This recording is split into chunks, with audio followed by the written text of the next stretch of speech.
성도 여러분, 인생을 살아가면서 어떤 큰 시험의 결과를 두고 또는 어떤 병원의 그 검진 결과를 놔두고 초조하며 불안하며 또는 희망을 가진 그런 경험이 있을 줄 압니다. 기다림 속에 불안도 있지만 희망도 있습니다. 오늘 우리가 보고 있는 이 요한계시록 11장은 기다림과 희망에 대한 이야기입니다. 계시록을 마치 공포의 책으로, 심판의 책으로만 알기 쉬운데 이 계시록을 쓴 목적은 소아시아 7교회 핍박 박해 속에 있는 성도들을 위로하고 격려하는 데 목적이 있다는 것을 늘 잊지 말아야 합니다. 오늘 이 11장 1절로 13절은 두 증인이라고 하는 생소한 여러분들에게 단어가 펼쳐지는 이야기고, 이 계시록 분야에서도 오늘 이 본문이 상당히 난해한 그러한 이야기로 알려져 있습니다. 도대체 이 두 증인이 누구냐? 여기에 대한 해석이 학자들마다 관점마다 다르는 경우가 많은데 가장 일반 우리 개혁주의적인 해석을 저는 항상 따르지 제 개인의 어떤 생각은 아닙니다. 그래서 여러 책들을 접하며 가장 어떤 것이 합당할까 하고 저가 살펴보는 것입니다. 일단 이 두 증인은 문자적으로 볼 때 구약의 모세와 엘리야를 연상시킵니다. 이들은 하나님의 능력을 행하고 1260일 42달이라고 그러죠. 42달, 그러니까 3년 반 동안 애언을 한다는 내용입니다. 이런 내용은 하나님의 보호하심과 인도하심을 가리킵니다. 그런데 그들은 그 기간이 마칠 때 큰 환난을 겪어 죽습니다. 순교를 당합니다. 그런데 부활하고 하늘로 승천한다고 하는 이런 승리의 이야기를 우리에게 가르쳐 주고 있습니다. 오늘 이 요한계시록 오늘 이 부분을 둘로 우리는 나눠서 이해해 볼 수 있습니다. 1절로 2절은 성전 측량에 대한 내용이고 3절부터 13절은 두 증인에 대한 이야기입니다. 마치 연결되지 않은 독립된 이야기 같지만 자세히 그 내용을 살피면 연결되는 내용인 것을 알 수가 있습니다. 자, 여기 사도 요한은 오늘 1절부터 우리 9절 살펴봅니다. 내게 지팡이 같은 갈대를 주었다 그랬어요. 여기 갈대가 뭐냐 했을 때에 에스겔서의 배경을 알고 보면은 이 갈대는 측량 도구인 자를 가리킵니다. 그런데 지팡이 같다 그러니까 막대 모양이라는 것을 알 수가 있죠. 그런데 갈대, 측량 도구라는 것입니다. 측량에 대한 이야기가 나오고 있지 않습니까? 그런데 그 자는 하나님이 정하신 자이죠. 그러지 이 세상에 있는 자가 아닙니다. 바로 이 자를 가지고 성전과 제단과 그 안에서 경배하는 자들을 측량해라. 그리고 측량하지 말 것은 성전 바깥마당은 측량하지 말아라. 측량한다는 의미가 보호 안전을 의미하기도 하고 어떤 점에서는 또한 심판을 말하기도 하는데 대부분 모든 학자들은 이 측량을 보호 안전의 의미로 해석을 합니다. 왜요? 오늘 본문을 잘 대하면은 하나님의 성전과 제단과 그 안에서 경배하는 자들을 보호하도록 하나님이 측량하도록 한다는 말입니다.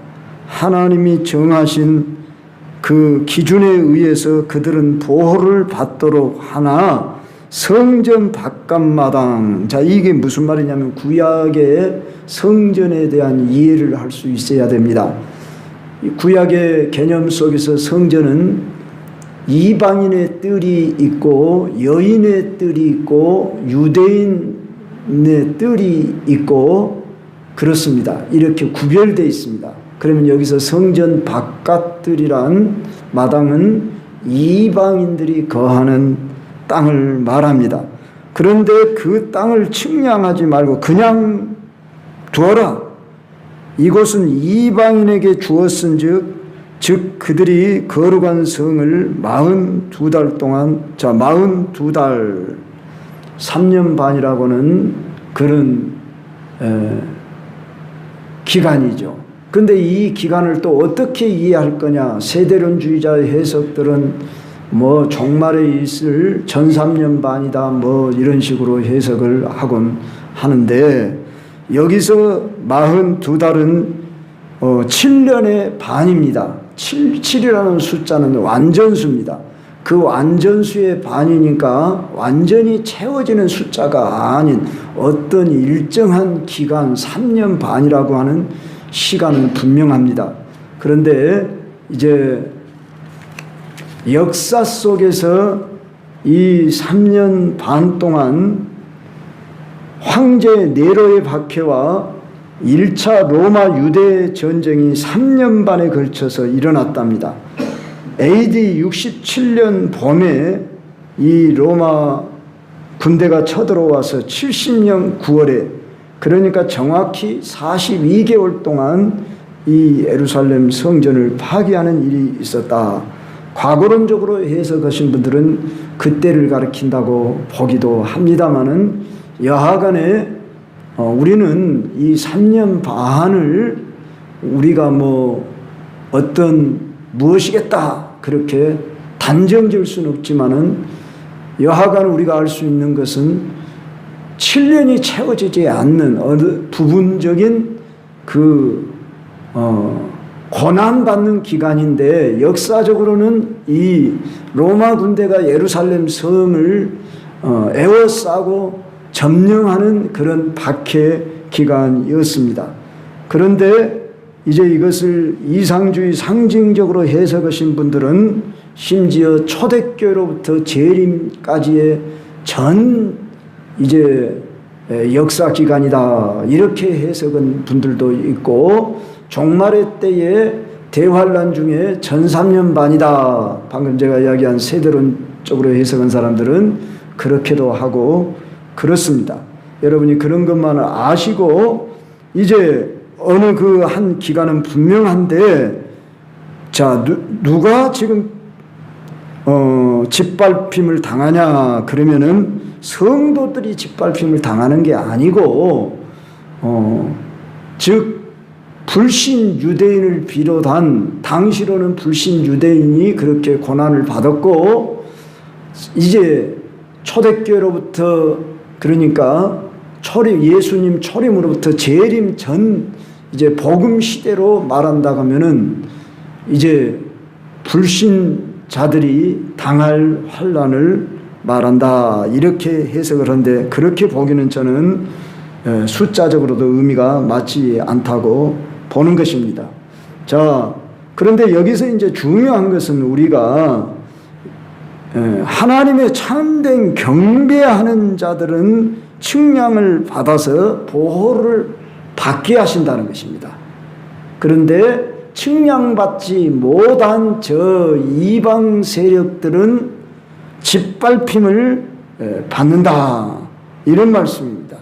즉 하나님의 심판을 받는데 그들을 가리켜서 소돔이라 또는 애굽이라 이렇게도 일컬었습니다. 그 성은 영적으로 하면 소돔이다. 그 성 8절에 보면은 큰 성길이라고 했는데 이 큰 성은 거룩한 성 예루살렘을 가리킴이 분명합니다. 또 이것을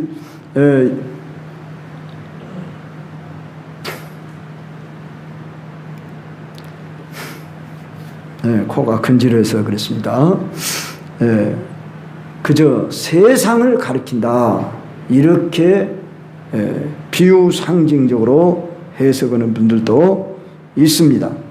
여기서 우리가 주된 점은 하나님을 경배하는 참된 성도는 하나님의 보호를 받지만은 이제 하나님의 작정에 따라 이방인들을 통해서 배교한 이스라엘들은 짓밟힘을 당할 것이다 하는 이러한 내용입니다.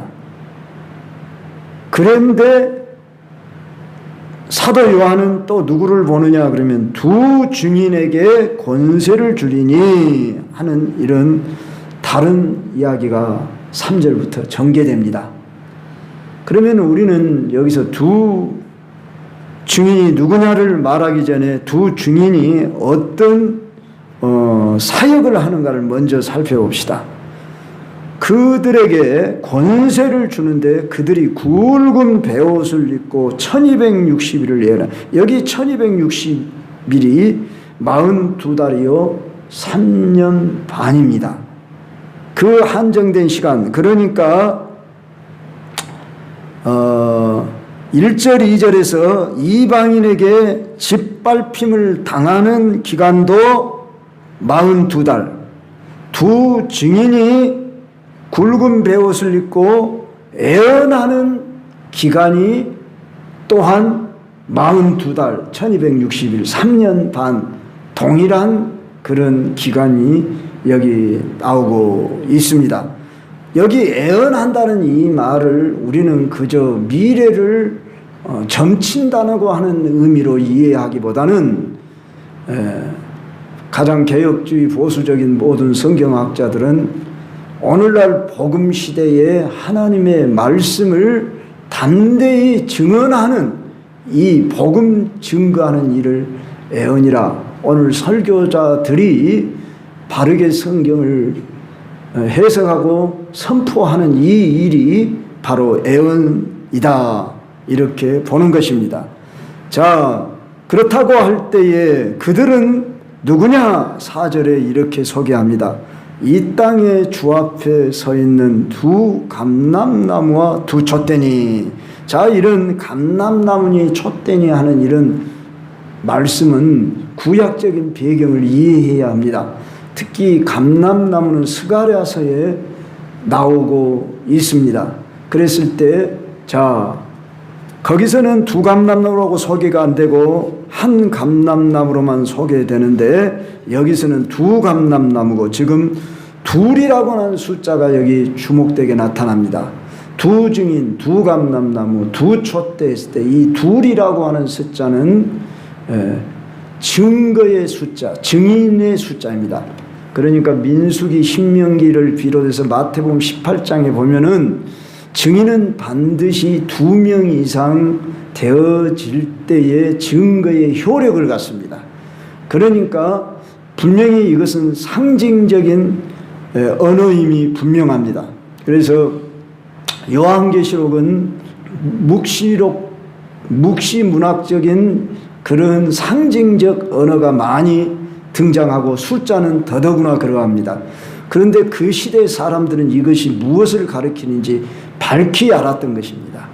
그렇기 때문에 그들은 충분히 이해할 수 있지만 오늘 우리는 2000년이 지난 지금 이 시점에 문화적 배경, 시대적 상황이 다르기 때문에 그 말이 무엇을 말하는지 잘 이해하기 힘들고, 또 유대적 배경을 갖지 않는 저 로마 그 사람들을 또 이 말이 무엇을 말하는지 잘 이해하지 못했다고 합니다. 자, 그랬을 때에 여기 감람나무는 올리브 기름을 생산하는 나무지 않습니까? 그러니까 여기 감람나무는 스가랴서에서는 이스라엘을 상징했습니다. 감람나무는.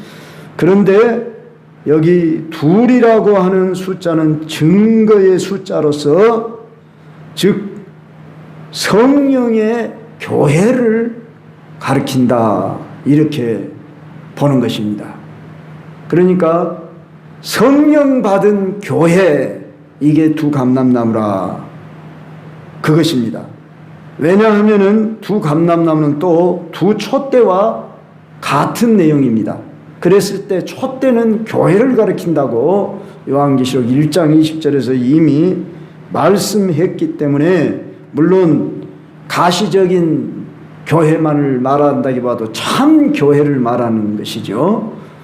그랬을 때에 바로 우리는 이 두 증인이 누구냐 그러면은 복음을 전하는 모든 참 그리스도인. 그래서 교회라고 할 때 이 눈에 보이는 건물 교회를 말하는 게 아니라 복음을 바로 증거하는 증인은 둘이라고 하는 숫자에 있다고 볼 때에 꼭 두 사람을 말한다 이렇게 보기는 힘들다는 것입니다. 전체적인 내용으로 봤을 때에. 그래서 촛대라고 했기 때문에 교회, 촛대는 교회이기 때문입니다. 교회는 사명이 빛을 발하는, 감람류를 넣어서 촛대에 불을 밝힙니다. 그래서 교회는 성령의 기름 부음을 받아서 이제 빛을 발하는 이 역할을 감당해야 할 사명이 교회에 있습니다. 그래서 이 두 증인은 가장 개혁주의적인 해석은 공통적으로 교회다, 또 어떤 분은 특별한 어떤 종이다, 뭐 이렇게까지 그 구별을 하는데, 저는 일반적으로 볼 때에 이 두 증인은 오늘 주님이 보시기에 살아있는 참 교회 성도들을 가리킨다 이렇게 보아야 한다는 것입니다. 성령 받은 교회. 우리는 두 증인의 사명이 있다는 것을 오늘 본문을 통해서 알아야 합니다. 그러면 두 증인이 하는 일은 무엇이었습니까? 3절에 보니까 굵은 베옷을 입었다. 이건 회개를 말하는 것입니다. 그러니까 교회는 끊임없이 회개하는 일을 멈춰서는 안 됩니다. 저 구원파에서는 회개하면은 구원도 못 받았다고 그렇게 말하는데, 회개는 우리가 구원을 못 받아서 회개하는 것이 아니라 주님과의 관계를 형성하기 위해서, 그리고 회개할 때 성령의 능력을 더욱 충만히 받고, 회개란 말은 내가 그저 몇 마디 고백한다 이 정도가 아닙니다. 삶을 돌이킨다 그 말입니다. 더욱 주님을 닮아가고 변화에 이뤄간다 그 말입니다. 성화되어 가는 과정으로 내 자신을 일깨워 나아가도록 성령의 강권하심에, 그 역사하심에 내가 믿음으로 순종해 드리며 반응하는 것을 가르치는 것입니다. 여러분이 잘 회개가 안 되고 마음이 답답하다 그러면은 회개하는 영을 달라고 구하시며 애통하는 심정을 가져야 돼요. 기도를 하려는데 왠지 그냥 답답하고 뭔가 막힌 듯하고 안 되어진다고 여러분 기도를 포기하지 마시고, 오늘 참 기도라고 하는 찬양곡을 한국에서 불러줬는데 제 마음에 흐뭇하는 마음이 들어져서 웃음도 나왔습니다. 참 여러분, 저는 바라기는 여러분들이 다 기도에 비밀이 있는 사람들이 되기를 원합니다. 기도에 능력을 받는 사람들이 되기를 원합니다. 기도의 교통이 이렇게 풍성해질 수 있는, 우리 그리스도인들은 기도가 되지 않으면 답답해야 하는 것입니다. 우리가 호흡이 안 되면 살 수 있습니까? 답답해서 견딜 수가 없지요. 그래서 호흡이 원활할 때 우리가 건강을 유지할 수 있는 것처럼, 내가 기도가 지금 잘 되고 있는지 안 되고 있는지 그것이 점검되지 않으면 육으로 나는 혼으로 사는 그런 존재에 지나지 않을 수도 있습니다. 그래서 이제 영적인 좀 경험을 한 사람들은 내 영의 상태가 지금 어떤지 누구보다도 자신이 잘 압니다. 그래서 답답하고 컬컬한 심정이 됐는데도 그냥 세상에 즐거움, 재미가 있으면 여전히 거기에 나름대로 재미가 있지요. 그러나 그것으로 만족할 수가 없습니다. 뭔가 내 속 안에서는 답답하고 컬컬해서 견딜 수가 없는 것입니다. 그래서 우리는 주를 떠나서는 살 수 없다. 그 말이 확실합니다. 이제 여러분들은 세상과 짜가려고 생각하지 마시고 아브라함이 이미 떠나왔던 그 갈대아 우를 다시는 돌아가지 않았던 것처럼 세상을 그리워하고 세상에 한 발을 아직도 놔두면서 좀 적당하게 재밌게 좀 그렇게 살아야지. 왜 사람이 그렇게 고리타분하게 뭐 예수만 알아야 돼, 교회만 다녀야 돼, 뭐 교회의 신앙상, 이 말이 얼마나 어리석은 말인지 유치한 말인지를 알아야 하는데 그것이 잘 분별이 안 되는 것은 왜 그러냐면 내가 영으로 아직 깨어있지 못하고 충만하지 못하기 때문에 그럽니다. 물론 우리가 완전히 꼭 충만해서만 살 수는 없지요. 그렇게 살면 얼마나 좋겠습니까? 그렇게 물론 능력 있는 그리스도는 우리가 다 살아야 합니다. 그러지만은 항상 그렇게 되지 못하는 우리이기 때문에 굵은 베옷을 우리가 입어야 한다는 거예요. 그러니까 1260일 동안 이 두 증인은 굵은 베옷을 자신이 먼저 입고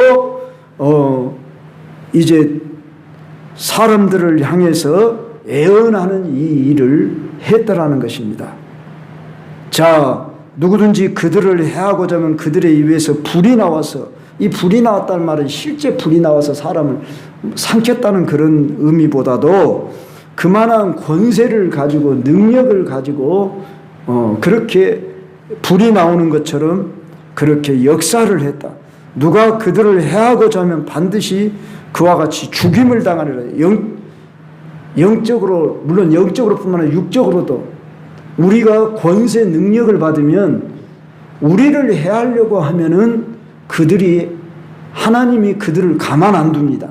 우리는 누구를 저주하고 그럴 필요가 전혀 없습니다. 우리는 예수 그리스도의 십자가 이후 시대에 우리는 오직 사랑으로 그들을 축복하고 용서하고 우리는 그래야지. 우리가 누구를 저들을 심판해 주십시오, 저들을 그냥 불로써 멸하여 주십시오, 절대 그렇게 우리는 해서는 안 됩니다. 예수님이 당시 제자들과 함께 길을 가는데 요한과 야고보 두 형제가 그랬죠. 예수님, 하늘에서 불이 내려서 저들을 그냥 살라버리라 그럴까요? 이런 말을 했죠. 아니다, 그만둬라 그랬어요. 그렇게 하면 안 된다고 그랬어요. 우리 예수님은 이 땅에 오셔서 직접 막 심판하지를 않으셨다는 겁니다. 물론 예수님도 바리새인들을 향해서 신랄하게 책망했어요. 심지어 뭐라겠어요? 이 독사의 새끼들아, 이렇게까지, 이건 욕이라기보다도 심판하는 그런 책망의 말이었죠. 이 해칠한 무덤들이요. 그러면서 그러나 우리 예수님은 원수들이 자기를 죽이려고 달라들 때도 다 핍박, 조롱, 매를 맞으며 자기를 찌른 자도 용서해달라고 기도하시고, 우리 예수님 저들이 하는 일을 알지 못합니다, 저들의 죄를 용서하십시오. 그러고 우리 예수님은 십자가의 그 길을 가셨습니다. 그러므로 우리 오늘 그리스도인들은 누가 나를 해하고자 한다고 해서 우리가 한 대 때리면 같이 때리고 두 대 때려주고 우리가 보복을 하고 막 그러면은 것은 그리스도의 정신이 결코 아니다는 것입니다. 우리는 어디까지, 끝까지 우리는 사랑으로, 원수까지도 사랑하라고 그랬습니다. 이것이 기독교, 우리 주 예수 그리스도의 이 정신이고 이게 복음입니다. 그러므로 여기서 말하는 것은 이제 그들에게 권세를 주어서 하늘에서 그렇게 하시겠다는 겁니다. 내가 심판하지 않아도 하나님이 나를 대적하고 나를 핍박하고, 즉 나를 핍박하는 것은 그리스도를 핍박하는 것이다. 우리가 이 정도의 자부심을 가지고 있어야 합니다. 우리가 예수님 때문에 어떤 고난을 핍박을 당한다 그러면 여러분 어떻게 하라고 그랬어요? 기뻐하고 즐거워하라. 하늘에서 너희 상이 큼이라 그랬어요. 그래서 우리가 이렇게 전도를 하다 보면은 때로는 참 모멸차게 필요 없어 막 이렇게까지 하는 사람들도 종종 있고 욕하는 사람들도 있을 수가 있고, 지금은 핍박 환란 시대가 아니어서 우리나라에게 직접 그런 일이 없지만 저 북한 동포들을 비롯해서 오늘 지구촌 안에 환란당하고 박해받고 순교당하는 이들이 지금도 여전히 우리 기독교인들에게는 있습니다. 그들의 상황 현실을 보면은 정말 같이 칼은 칼로 우리가 대항을 하고 구약의 가르침은 눈은 눈으로 이는 이로 이걸 동해보복법이라고 하는데 그렇게 율법적 태도를 가지고 우리가 대항을 해서 저들을 심판해야만 될 것처럼 생각하지만 우리는 하나님이 먼저 다 알아서 심판하신다는 것입니다. 그런 말씀이지 그들이 그렇게 하겠다는 것은 아니고 그들이 권능을 가지고 그 예언을 하는 날 동안 비가 오지 않고 권능을 가지고 물을 피로 변하게 하고 이런 내용들은 다 구약적 배경 모세 때 엘리야 때 행했던, 우리 예수님이 변화산에 나타나셨을 때에 좌편 우편에 모세와 엘리야가 함께 나타났는데 그 둘은 사라지고 오직 예수만 보이더라 했을 때 이 모세와 엘리야가 누구를 상징하냐 그러면 증인의 두 숫자를 상징하는 것입니다. 증거하는 자. 그래서 오직 예수만이 참 구주다 하는 것을 모세와 엘리야가 두 선지자잖아요. 그래서 두 증인으로 나타났듯이 오늘 이 시대에 두 증인이 누구냐 했을 때 성령 받은 교회라 그런 말. 우리가 더 직접적으로 말하면 내가 두 증인 중에 한 사람이다. 이렇게 생각할 수 있어야 한다는 것입니다. 이렇게 해석이 가장 이제 개혁주의적인 해석입니다. 그런데 이렇게 해석을 하지 않고 다르게 해석을 하는 분들이 종종 있는데 그건 하나의 그분들의 관점이니까 그렇게 해석했다고 해서 뭐 이단이고 그런 건 아니에요. 그러니까 우리는 뭐 조금 뭐 해석이 나하고 다르다고 해서 막 이단이고 삼단이고 그런 건 아닙니다. 성경을 보는 관점이 다르기 때문에 그렇게 볼 수도 있고 저렇게 볼 수도 있으나 가장 개혁주의적인 해석은 바로 두 증인은 오늘 복음 전하는 교회다 또는 성도다. 그런데 여기에 특별한 어떤 목회자들 두 사람이라고 이렇게 어떤 분은 해석을 하는 분도 있곤 한데 이게 지금 시대가 2000년이 지나는 역사 속에서 이 말씀이 어느 꼭 두 사람이다 보면 이미 과거에 있었던 어느 두 사람이 되고 말 것입니다. 그 시대로 보면은 바울된 바울이라고 하겠죠. 바울이 네로 황제에게 핍박받고 목이 잘려 죽임을 당했습니다. 베드로도 순교당했습니다. 그렇다고 해서 그 사람들을 가리킨다 그렇게 과거적으로 보기보다는 이 성경은 애언서이기 때문에 장차 이제 그 시대로 보았을 때 정기로 보면은 66년경에 쓰여졌을 것이다 이렇게 보고 후기로 보면 95년에서 6년경에 쓰여졌을 것이다. 이 두 설 중에서 정기로 보면은 로마 황제가 아직 박해하기 이전에 그런 장차 있을 어떤 환란의 시대를 볼 것이고 후기설로 본다면은 즉 도미티안 황제 때로 본다면은 이제 그 어느 시대에 일어날 그런 내용이다 이렇게 볼 수도 있겠습니다. 자, 그런데 바로 이 두 증인이 어떻게 됩니까? 8절 이하에 보니까 죽임을 당해서 큰 성길에 있으리니 그 성은 영적으로 하면 소돔이라고도 하고 애굽이라고도 한다 그랬어요. 그러니까 이 성길은 타락한 그런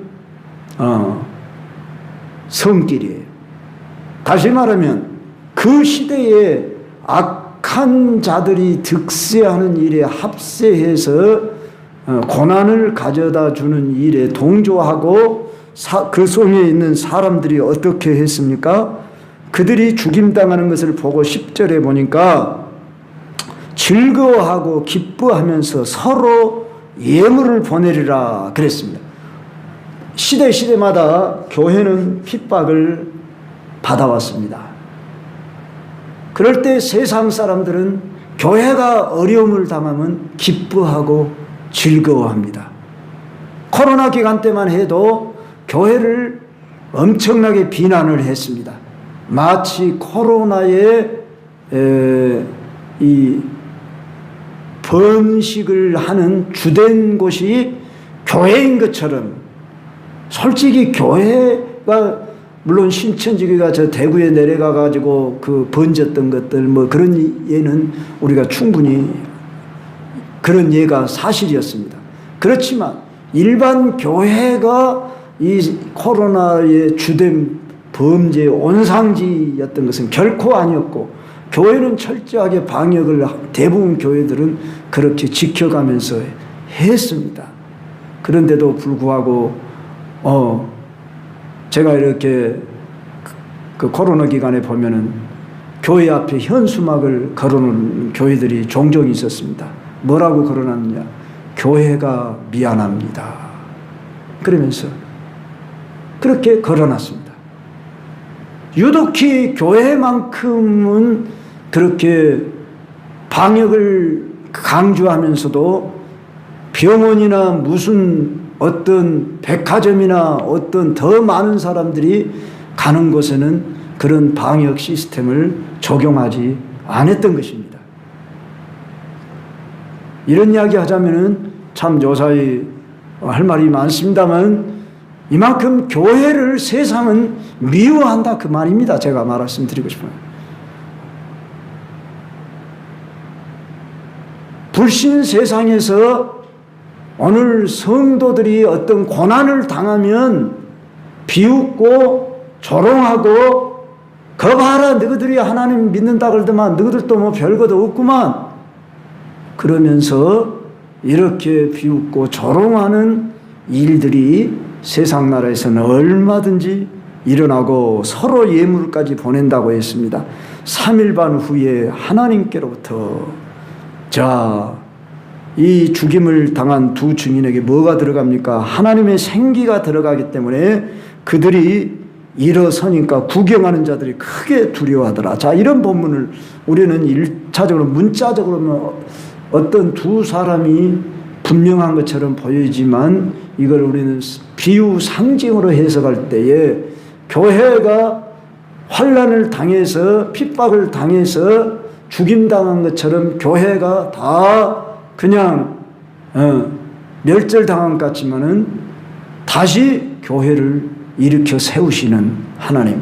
중국이 문화혁명 때 교회 다 불태우고 성경책 불태우고 다 선교사들 내쫓았습니다. 그리고 자기들이 관리하는 삼자 교회들만 뭐 이렇게 인정을 해줬는데 이제 그 등소평 때 다시 개방정책을 하고 보니까 8천만 명 이상이 중국에 저 가정교회가 있었다 하는 사실입니다.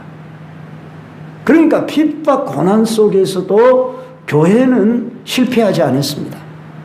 지상에는 전혀 나타나지 않고 보여지지 않고 성도가 없는 것 같았는데 저 문화혁명 시절에 그 핍박 아래에서 가정교회는 더욱 들풀처럼 번성하여 숨겨진 교회가 있었고 딱 지상에 드러나고 보니까 1억에 가까운 숫자가, 지금 중국이 뭐 인구가 몇이라고 그러죠? 17억이니 뭐 어쩐가 내가 그렇게 알고 있습니다만은 그 시대로 보면 한 13억에서 15억 됐을 겁니다. 그런데도 1억에 가까운 숫자가 중국에 있었고, 지금 북한에 보여지는 교회는 봉수교회, 칠골교회, 이건 선전용으로 2교회밖에 없습니다. 그리고 교회를 완전 말살하려 했습니다. 그랬는데도 탈북자들의 증언에 의하면은, 예상한 바에 의하면은 30만에서 40만의 성도들이 있을 것으로 보고, 또한 극동방송을 비롯해서 이 방송을 암암리에 북한에서도 듣고 있는 성도들이 기도하며 지금도 정말 살아있는 교회로 존재하고 있다는 사실을 기억하고, 여러분들 또 생각날 때마다 이름도 알지 못하고 본 적도 없지만 우리가 북한들의 영혼들을 위해서도 늘 기도해야 할 줄 압니다. 탈북자들 중에서 이렇게 예수님을 믿는 사람들의 증언을 극동방송에서 저녁 시간에 들어보면 그들의 그 신앙은 뜨겁습니다. 살아있습니다. 그리고 그들은 오직 일념이 저 북한에 가서 우리는 교회를 세우고 전도할 것입니다. 이런 말들을 하는 거 볼 때 참 가슴이 찡해지고 절절함을 느끼게 됩니다. 성도 여러분, 오늘 본문 말씀은 교회가 어느 일정 기간 동안 이제 복음을 전할 수 있는 기회를 다 마치면 이제 복음을 전하지 못하는 어떤 환난의 시대가 임하게 되고 또 죽임을 당하기도 하지만 반드시 부활하고 이제 영화로운 하늘로 승천하는 그런 승리를 맛보게 될 것이다 하는 것입니다. 그 모습을 12절에 보면 원수들도 구경하리라 그랬습니다. 그때 큰 지진이 나서 성 10분의 1이 무너지고 지진에 죽은 사람이 7천이라. 이런 숫자들은 그때 시대에 어떤 일부가 당하는 고난을 가리킨다, 이렇게 보아야 할 줄입니다. 압니다. 그 남은 자들이 두려워하여 영광을, 여기 남은 자들이란 즉 그 불신 영혼들을 가리킨데도 양심에 그들이 하나님을 두려워하면서 영광을 하나님 앞에 돌렸더라. 이게 오늘 두 증인의 사역입니다. 여기서 우리가 교훈받고 적용해야 할 것이 뭐냐 할 때에 이 두 증인은 지금 어느 시점에 나타나고 있는 내용인가 할 때 6나팔 재앙과 7나팔 재앙 사이에 삽입된 장입니다. 그러니까 6인과 7인 사이에 요한계시록 7장 14만 4천 명 흰옷 입은 수많은 무리가 나왔지요. 소망의 메시지가 있었지요. 그러듯이 여기 6나팔 재앙은 9장에선가 나오지요. 그리고 10장에서 하나님의 말씀을 이제 두루마리를 갖다 먹어버려라 하는 이런 이야기가 나오고, 오늘 본문에서는 하나님의 측량을 받은 이들은 안전하리라. 그리고 두 증인 목숨을 걸고 복음을 전하는 이들이 살아남을 것이다 하는 이런 위로와 소망의 메시지다 그 말입니다. 그러니까 6나팔 재앙이 끝나고 7나팔 재앙이 있기 전에 삽입장에 해당되는 것이 오늘 본문 내용입니다. 그러니까 여러분들이 지금까지 들었지만 좀 어렵지요. 근데 여기까지 여러분들이 잘 듣고 또 잘 이해가 안 되면 반복해서 들으면서 영상을 들으면서 이해를 하기를 바랍니다.